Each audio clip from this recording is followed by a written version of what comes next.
mashed potato for today. Samahan niyo naman ako ngayon na gumawa ng mashed potato. Ayan na ang ating 10 potato. Kuluan natin siya.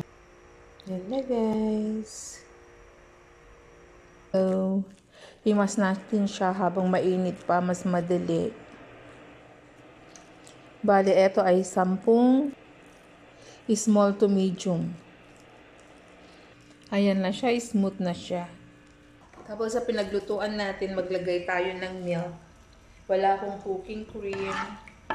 So, milk. Yan muna. And then, 1 stick of butter.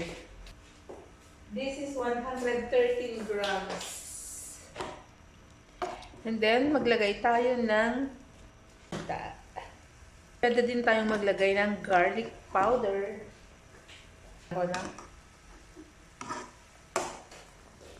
And a little salt.